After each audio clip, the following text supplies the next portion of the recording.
زکوٰۃ ادا نہیں کرتا لیکن وہ اس کا انکار بھی نہیں کرتا، اس سے وہ کافر نہیں ہو سکتا۔ ہاں وہ زکوٰۃ ادا نہ کرنے کی وجہ سے فاسق و فاجر ہو جائے گا۔ ہاں ایک انسان ہے وہ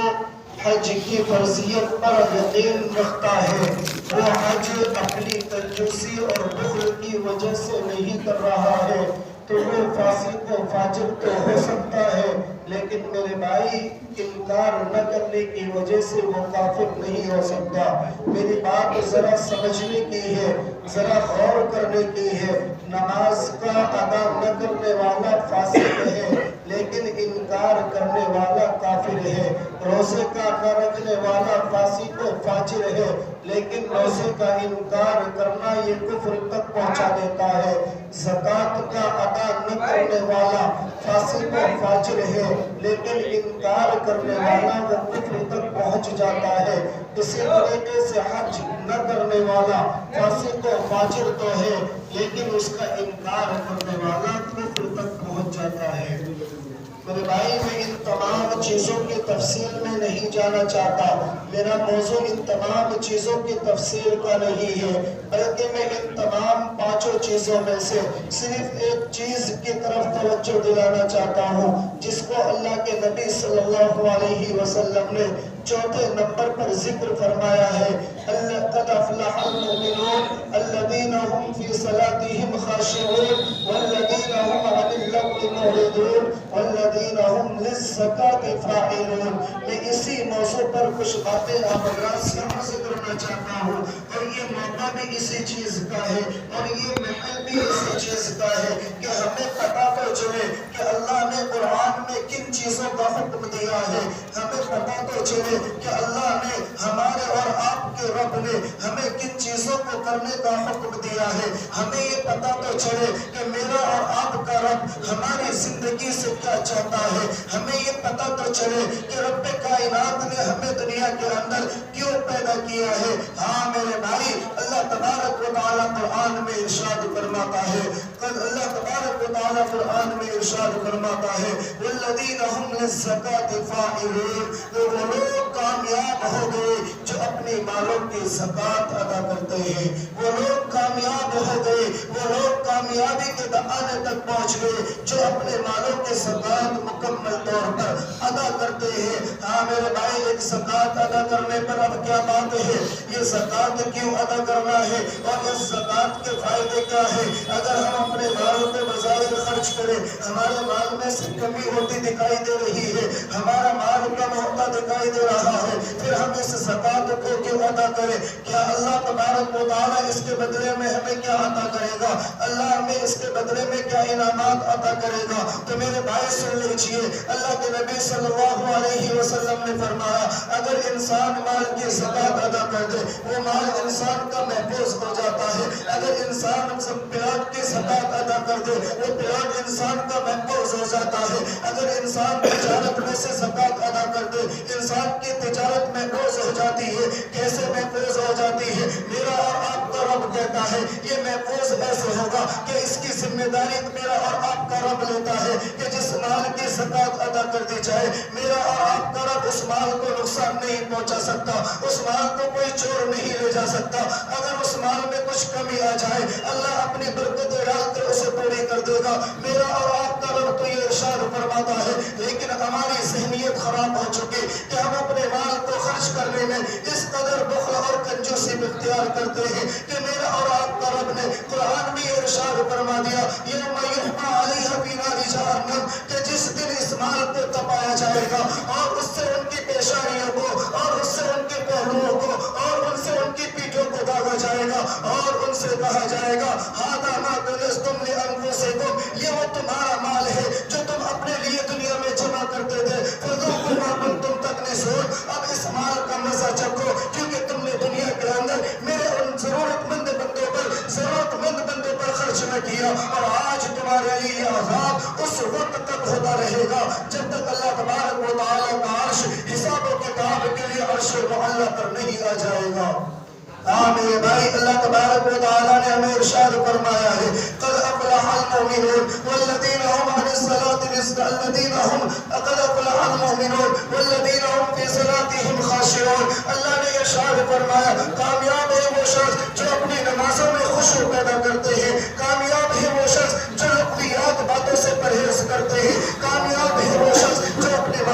زکات ادا کرنے والے ہیں، اللہ انہیں مالوں کو ان کے مالوں سے زکات ادا کرنے کی وجہ سے میرا اور آپ کا رب انہیں کامیاب دے رہا ہے۔ یہ پوری دنیا مل کر کے کہے کہ اگر تو مال خرچ کر دے گا تو غریب ہو جائے گا، یہ پوری دنیا مل کر کے کہے اگر تو مال ادا کر دے گا، اگر تو مال خرچ کر دے گا تیری تجارت میں کمی آ جائے گی۔ نہیں میرے بھائی، میرا اور آپ کا رب کہتا ہے کہ اگر تم نے زکات ادا کی تو اللہ تمہارے مال میں بڑھوتری عطا فرمائے گا، اگر تم نے زکات ادا کی اللہ تمہارے مال کو محفوظ کر دے گا، اگر تم نے زکات ادا کی تو پھر اللہ تبارک و تعالیٰ تمہارے لیے اپنی رحمتوں کے دہانے کھول دے گا۔ ہاں اگر تم نے زکات ادا کی تو اللہ تبارک و تعالیٰ تمہارے بگڑے ہوئے کاموں کو بنائے گا، پھر اللہ تمہارے مال کو پاک اور صاف کر دے گا۔ ہاں میرے بھائی، یہ مال کہاں پر خرچ کرنا ہے؟ چلو یہ بات سمجھ میں آتی ہے کہ ہمیں اپنے مال کو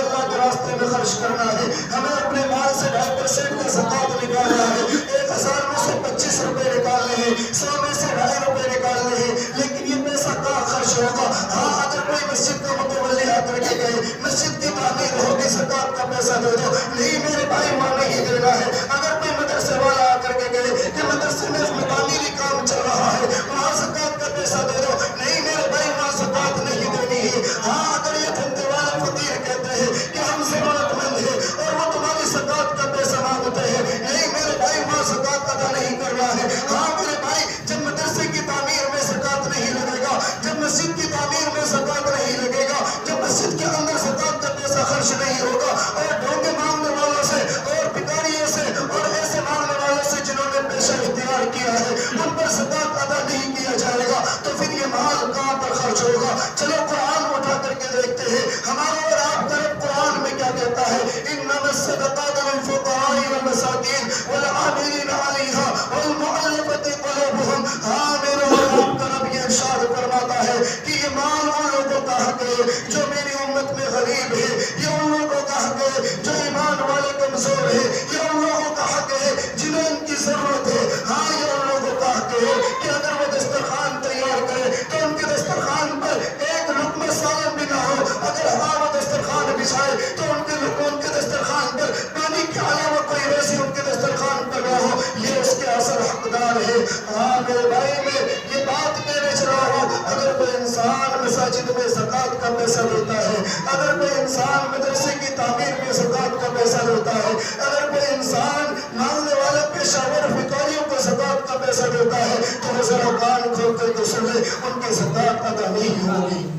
ہاں میرے بھائی، میں کچھ مسائل بھی بیان کرتا چلوں گا، میں بتلاؤں گا کن لوگوں پر زکات فرض ہے، میں بتلاؤں گا کتنا زکات فرض ہے، میں بتلاؤں گا کتنے والوں پر زکات فرض ہے، لیکن اس سے پہلے یہ سن لے کہ ہماری زکات کہاں پر خرچ ہونا چاہیے۔ ہاں ہماری زکات وہاں پر خرچ ہونا چاہیے کہ ہمارے رشتہ دار اگر غریب ہے، وہ ان کے پاس میں تجارت کرنے کے لیے، ان کے پاس میں کوئی کمانے کے لیے نہیں ہے، ہم اپنے رشتہ دار کو زکات کا پیسہ دیں۔ ہاں میرے بھائی، اگر ہمارے محلے میں ہمارے پڑوس میں کوئی غریب ہے ہم اسے زکات کا پیسہ دیں۔ ہاں میرے بھائی، اگر واقعی کوئی ضرورت مند ہے تو ہم انہیں زکات کا پیسہ دیں، اور مدرسوں میں زکات کا پیسہ اس لیے دیا جاتا ہے کہ وہاں پر ضرورت مند بچے تعلیم حاصل کرتے ہیں۔ ہاں وہاں پر ضرورت مند بچے تعلیم حاصل کرتے ہیں، ان کی تعلیم پر خرچ کرنے کے لیے اگر کوئی زکات کا پیسہ مانگتا ہے پھر دینا چاہیے۔ اگر وہ کمرہ بنانے کے لیے، اگر وہ مسجد تیار کرنے کے لیے، اگر وہ چھت ڈالنے کے لیے، اگر وہ بڑی بڑی بلڈنگیں بنانے کے لیے تم سے زکات کا پیسہ مانگتا ہے تو انہیں ہرگز زکات کا پیسہ نہ دیجیے گا۔ ہاں اگر کسی مدرسے میں زکات دے رہے ہو تو ذرا غور کرنا کہ واقعی وہ مدرسہ زکات کا حقدار ہے یا نہیں، کیا اس مدرسے میں ایسے بچے تعلیم حاصل کر رہے ہیں کہ اس مدرسے میں وہ بچے زکات کا پیسہ کھا سکتے ہیں یا نہیں۔ ہاں میرے بھائی، ہم نے اور آپ نے ایسی کمیٹیاں تشکیل کر دی ہے، کوئی بیٹی کی نکاح کے لیے زکات کا پیسہ اکٹھا کر رہا ہے اور کوئی کسی مسافر خانے کی تعمیر کے لیے زکات کا پیسہ اختیار کر رہا ہے۔ میرا اور آپ کا رب تو قرآن میں صاف منع کر رہا ہے، پھر یہ کہاں سے آ گیا کہ تم زکات کا پیسہ ہیلے اور بہانے سے تعمیروں میں خرچ کرتے رہو؟ اور پھر میرے بھائی، ہمارے مسلمان مائیں اور بہنیں، ہمارے مسلمان مائیں اور بہنیں اور یہ یتیم بے اور بچے، یہ تمام نگاہ غریب بچے مانگتے رہے۔ سائنسداں تو یہ کہتا ہے اگر ہندوستان کا مسلمان اپنے مال کی زکات، مال کا حساب لگا کر کے ادا کر لے اور اس کے اصل حقدار تک یہ مال پہنچ جائے تو یہ پردے والی امانتی بھی نظر نہیں آئے گی۔ ہاں میرے بھائی، ہم نے اپنے معاشرے کو اتنا گندا کر دیا ہے کہ ہمارا روپ اختیار کر کے غیرتوں میں بھی بھیک مانگ رہی ہے۔ ہمارا روپ اختیار کر کے اگر کوئی بدنام ہے تو یہ میرے بھائی یہ قوم بدنام ہے کہ غیر مسلم عورتیں بھی برقع پہن کر بھیک مانگتی ہے، اور داڑھی بنا کر اور داڑھیوں بڑھا کر میرے بھائی غیر مسلم بھیک مانگتے ہیں۔ ہم نے اپنے معاشرے کو اتنا گندا کر دیا ہے میرے بھائی، کیا ہمیں معلوم نہیں ہے کہ ہمارے محلے کے اندر کون ایسا شخص ہے جو ضرورت مند ہو، اسے واقعی زکوٰۃ کی ضرورت ہے، اسے واقعی فطرے کی ضرورت ہے، اسے واقعی اس مال کی ضرورت ہے جسے اللہ نے ہمیں خرچ کرنے کا حکم دیا۔ کیا ہماری یہ آنکھوں پر کیوں انسان ہماری آنکھوں پر یہ اس کے اندر کا پردہ کر گیا ہے؟ میرے بھائی ذرا غور کرو، میرا اور آپ کا رب کیا کہتا ہے؟ ہاں میرے بھائی، ہم اپنے مال کی زکوٰۃ وہاں پر خرچ کریں، اللہ کے راستے میں نکلنے والے پر۔ اللہ کے راستے سے نکلنے سے مراد یہ جماعت نہیں ہے، بلکہ اللہ کے راستے میں نکلنے سے مراد ایمان کلمت اللہ کے لیے جو نکلتے ہیں، جو اللہ تبارک و تعالیٰ کے دین کی حفاظت کے لیے نکلتے ہیں، جو ملک کی سرحدوں پر حفاظت کے لیے کھڑے رہتے ہیں، وہ ملک کی حفاظت کے علاوہ کوئی دوسرا کام نہیں کرتے، ان کی بیوی بچوں کی پرورش ہاں اس مال کی زکوٰۃ سے۔ ہاں میرے بھائی اگر نوجوان، ہاں میرے بھائی اگر مسلمان بچے جیل خانوں میں بند ہیں، ان کے رہائی کے اسباب پیدا نہیں ہو رہے ہیں، ہاں زکوٰۃ کے مال سے ان کی رہائی کے لیے زکوٰۃ کا مال خرچ کر سکتے ہیں۔ ہاں میرے بھائی زکوٰۃ کا مال نہ مسجد کے امام کو دے سکتے، نہ مسجد کے مؤذن کو دے سکتے۔ ہاں اگر امام کمزور ہے، ہاں اگر امام غریب ہے، ہاں اگر مؤذن غریب ہے تو پھر اسے اس کی غریبی کی وجہ سے زکوٰۃ دی جائے گی، امام کی حیثیت سے زکوٰۃ نہیں دی جائے گی۔ ہاں مؤذن کو اس کی غریبی کی حیثیت سے زکوٰۃ دی جائے گی، لیکن مؤذن کی حیثیت سے زکوٰۃ نہیں دی جائے گی۔ میرے بھائی ہمارا معاشرہ اس قدر بگڑ گیا ہے کہ ہم اگر زکوٰۃ پہلی بات تو ادا نہیں کرتے، اگر کوئی ادا کرنا بھی چاہتا ہے تو وہ 10-5 ہزار روپے خرچ کر کے یہ سمجھتا ہے کہ ہم نے اپنے مال کا حق ادا کر دیا۔ نہیں میرے بھائی، اللہ تبارک و تعالیٰ نے ہمارے لیے کچھ متعین رقم بنائی ہے کہ ہر انسان اپنے مال میں سے اتنی زکوٰۃ ادا کرے کہ اگر واقعی وہ زکوٰۃ کا مستحق ہے، اگر واقعی وہ زکوٰۃ ادا کرنے کا حقدار ہے تو وہ اپنے مال میں سے حساب لگا کر 2.5% زکوٰۃ ادا کرے۔ اگر اس سے کم ادا کرتا ہے تو وہ زکوٰۃ ادا نہیں کرتا، بلکہ وہ ہیرا اور بہانے لگاتا ہے۔ میرے بھائی اللہ تبارک و تعالیٰ نے ہمیں اور آپ کو اس کا حکم دیا ہے، ہمیں اور آپ کو اس کے بارے میں بتایا ہے۔ علماء نے کتابیں تصنیف کی ہے، اللہ کے نبی نے حدیثوں میں بتایا ہے۔ ہمیں اور آپ کو پتہ ہونا چاہیے کہ ہمارا اور آپ کا رب کیا کہتا ہے، ہمیں اور آپ کو پتہ ہونا چاہیے کہ ہمارا اور آپ کا رب ہم سے کیا چاہتا ہے۔ ہمارا اور آپ کا رب ہم سے یہ چاہتا ہے اگر اللہ نے ہمیں مال دیا ہے اس میں سے زکوٰۃ حساب لگا کر کے ادا کرے۔ اگر اللہ نے ہمیں طاقت دی ہے تو ہم حج کر کے آئے، اگر اللہ نے ہمیں وسعت دی ہے تو ہم روزہ رکھے، اگر اللہ نے ہمیں اس قابل بنایا ہے تو ہمیں بھائی ہم 5 وقت نماز پڑھے۔ نماز سے بالکل معاف ہے ہی نہیں، کسی بھی حال میں نماز معاف نہیں ہے۔ ہاں میرے بھائی ہمارا نوجوان رمضان المبارک کے مہینے میں نماز پڑھتا ہوا بھی لوگوں سے باتیں کر رہا ہے۔ ہاں مساجدوں کے اندر بیٹھ کر امام نماز پڑھا رہا ہے اور وہ پیچھے بیٹھ کر باتیں کر رہا ہے۔ کون انہیں سمجھائے گا، کون انہیں بتائے گا کہ یہ میرے اور آپ کے رب کا دین نہیں ہے، یہ میرے اور آپ کے نبی کا لایا ہوا دین نہیں ہے، بلکہ میرے اور آپ کا رب یہ فرماتا ہے کہ جب تم نماز کے لیے کھڑے ہو تو اپنے آپ کو خشوع و خضوع میں ایسا کر لو کہ اگر تمہارے اوپر مکھی بھی بیٹھ جائے تو تمہیں احساس نہ ہو کہ میرے اوپر مکھی بیٹھی ہے۔ ہاں میرے بھائی میرے اور آپ کا رب اس بات کو حکم دے رہا ہے، میرے اور آپ کا رب یہ بتا رہا ہے۔ کیا ہم نے صحابہ کی نمازیں نہیں دیکھی؟ کیا ہم نے صحابہ کرام کو نہیں دیکھا؟ کیا ہم نے تابعین کو نہیں دیکھا؟ کیا ہم اپنے علماء کو نہیں دیکھتے؟ کیا ہم اپنے بزرگوں کو نہیں دیکھتے؟ کیا ہم اپنے اولیاء اللہ کو نہیں دیکھتے؟ کیا انہوں نے نمازیں کیسے ادا کی تھی؟ کیا وہ اپنے مال سے زکوٰۃ نہیں ادا کرتے تھے؟ میرے بھائی وہ مال سے زکوٰۃ بھی ادا کرتے تھے، وہ روزہ پڑھنے کا حج بھی کرتے تھے، میرے بھائی وہ زکوٰۃ اس کی محل پر خرچ کرتے تھے، میرے بھائی زکوٰۃ نہیں خرچ کرتے تھے۔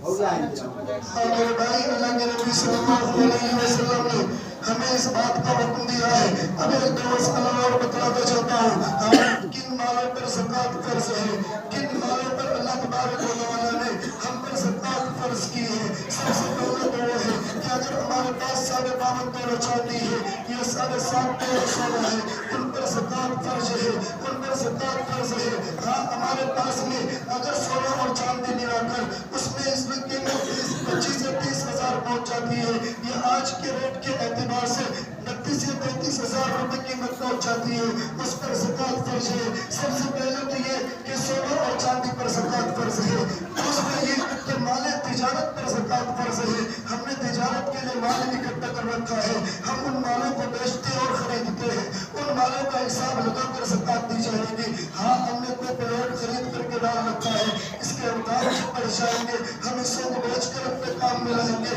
اگر بیچنے کے لیے سے پلاٹ خرید رکھا ہے, اس پلاٹ کے اوپر میں زکوٰۃ فرض ہے. ہاں اگر وہ پلاٹ ہمارے کام آ رہا ہے, اور کرایہ داروں کے جو مکان بنے ہوئے ہیں ان میں جو کرایہ دار رہتے ہیں, میرے بھائی ان کرایہ پیسوں کا جو کرایے کے طور پر آتے ہیں ان پیسوں کا حساب لگا کر ان پر بھی زکوٰۃ فرض ہے. ہاں میرے بھائی کتنی زکوٰۃ فرض ہے. ایک تو مال تجارت پر زکوٰۃ فرض ہے, ایک سونا چاندی پر زکوٰۃ فرض ہے, اور تیسرا زکوٰۃ اس پر فرض ہے جس کی ضرورت اصلیہ سے زائد 33 یا 34 ہزار روپے نقد اس کے پاس میں موجود ہے, تو وہ ان پیسوں کی بھی زکوٰۃ ادا کرے گا. اب کتنی زکوٰۃ ادا کرے گا میرے بھائی؟ ہر آدمی اس کا حساب لگا لے. 1000 میں سے 25 روپے, 1000 میں سے انسان 1000 میں سے 25 روپے ادا کرے گا. یہاں تک کہ اگر 50,000 روپے ہے تو پھر انسان 1250 روپے ادا کرے گا, 2500 روپے 1250 روپے ادا کرے گا. اگر 1 لاکھ ہے تو پھر 2500 روپے اس کی زکوٰۃ ادا کرے گا. اگر اس سے کم ادا کرتا ہے تو وہ زکوٰۃ کا ادا کرنے والا نہیں ہوگا,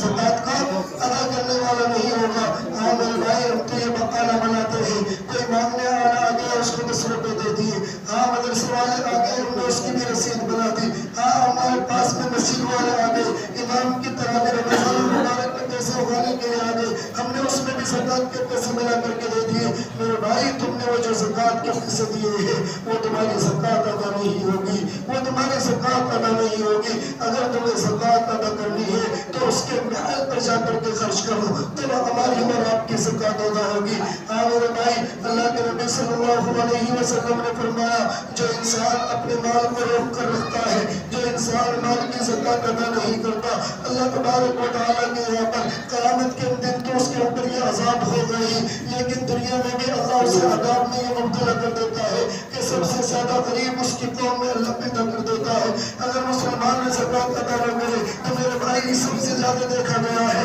کہ گلی کوچوں میں مانگنے والے سب مسلمان نظر آتے ہیں. ہاں اگر ہم زکوٰۃ ادا نہ کرتے ہیں تو ہماری قوم میں غریبی پیدا ہوگی, ہاں ہماری قوم میں غریبی آئے گی. ہاں میرے بھائی ایک مثال میں دیے چلتا ہوں کہ زکوٰۃ ادا کرنے پر, اپنے مال کو خرچ کرنے پر, اپنی کمیٹیاں تشکیل کرنے پر اگر دیکھا جائے, اگر سب سے پہلے اگر کوئی بھیک مانگتا ہوا نظر آتا ہے تو وہ سکھوں کی جماعت ہے. ہاں کوئی تعلیم اور پکڑی والا تمہیں بھیک مانگتا ہوا نظر نہیں آئے گا, اللہ ماشاء اللہ اگر کوئی نظر آ جائے کہ ہاں ان میں غریب نہیں ہے, ان میں بھی غریب ہے لیکن انہوں نے ایک کمیٹی تشکیل کر رکھی ہے, ان کے یہاں پہ جا کر کے دیکھو تو صحیح وہ اپنے غریبوں کے کیسے خیال رکھتے ہیں. اگر مسلمان بھی اسی پر آ جائے, ان کے پاس تو کوئی آسمانی کتاب بھی نہیں ہے, ان کے پاس تو کوئی نبی بھی نہیں ہے, ہمیں تو ہمارے نبی نے بھی بتایا ہے, ہمیں تو ہمارے پاس اللہ کی کتاب بھی ہے, کتاب بھی ہمیں یہ حکم دیتا ہے, نبی کی حدیث بھی ہمیں یہ بتلاتی ہے, پھر ہم زکوٰۃ کیوں نہیں ادا کر رہے ہیں؟ میرے بھائی اگر ہم زکوٰۃ ادا کرنے والے بن جائے تو ہماری قوم سے غریبی مٹ جائے گی, پھر ہمارے گھروں کے دروازوں پر یہ پردے والیاں نظر نہیں آئیں گی. ہاں دوسرے کی ماں بہنوں پر تانا کسنے والوں کہ تمہیں یہ کام کرنے والوں, ہاں تم دوسروں کو بے حیا کہنے والوں, ذرا جا کر کے ان سے پوچھو تو صحیح کہ وہ بے حیا کیسے بن گئی. کہیں ایسا تو نہیں کہ ان کے سر پر کوئی کمانے والا موجود نہ ہے, کہیں ایسا تو نہیں کہ ان کی تجارت پہلے تو خوب چلتی تھی لیکن اب ان کی تجارت ٹھپ ہو چکی ہے, اب ان کے پاس میں کھانے کمانے کا کوئی ذریعہ نہیں ہے, اب انہوں نے اپنی عزت کو نیلام کرنا شروع کر دیا. ہاں میرے بھائی اپنی زبانوں سے کہنا بڑا آسان ہے کہ وہ فلاں بے حیا ہے, فلاں کی گھر والی وہاں بنتی بھی نظر آتی ہے. میرے بھائی یہ کہنا تو آسان ہے لیکن ان کی ضروریات کا پتہ لگانا ہمارے اور آپ کے لیے مشکل ہو گیا. سب سے محبوب جو چیز ہے مال میں سے خرچ کرنا پڑے گا، اور یہ ہمیں اور آپ کو غور کرنی ہے۔ میرے بھائی اگر ہم اس مال میں سے زکات ادا نہیں کرتے ہیں، اللہ کو راضی نہیں کرتے، اور اللہ نے جن لوگوں پر خرچ کرنے کا حکم دیا ہے ان پر خرچ نہیں کرتے، اللہ تبارک و تعالیٰ کل قیامت کے میدان میں جب ہم قبر میں رکھے جائیں گے، پھر اللہ تبارک و تعالیٰ ہمارے لیے وہ عذاب کے فرشتے بھیجے گا جو ان سونے چاندیوں کو دبا کر ہماری پیشانی کو داغے گا، ہماری پٹھوں کو داغے گا، اور ہمارے پہلوؤں کو داغے گا، اور دیکھتے ہوئے ہم سے یہ کہے گا کہ یہ وہ مال ہے جس کو تم اپنے لیے جمع کرتے تھے، جب تم نے اس کو خرچ نہ کیا، اب اس مال کا مزہ چکھ لو۔ ہاں میرے بھائی اللہ تبارک و تعالیٰ نے کھلے طور پر بتلا دیا ہے، اب بھی اگر ہم اپنے مال کی زکات ادا نہ کریں تو پھر میرے بھائی ہم سے زیادہ خسارے والا اور کون ہو سکتا ہے۔ میں ان کے تمام مسائل کو تو نہیں بیان کر سکتا، اگر کسی کو اس سے زیادہ مزید معلومات کرنی ہو وہ مجھ سے رابطہ کر سکتا ہے، میرے پاس آ کر کے پوچھ سکتا ہے، میں انشاءاللہ اپنے علم کے مطابق اسے زکات کے تمام مسائل سمجھانے کی کوشش کروں گا۔ دعا کریں کہ اللہ تبارک و تعالیٰ ہمیں اور آپ کو اور تمام مسلمانوں کو اس بات پر عمل کرنے کی توفیق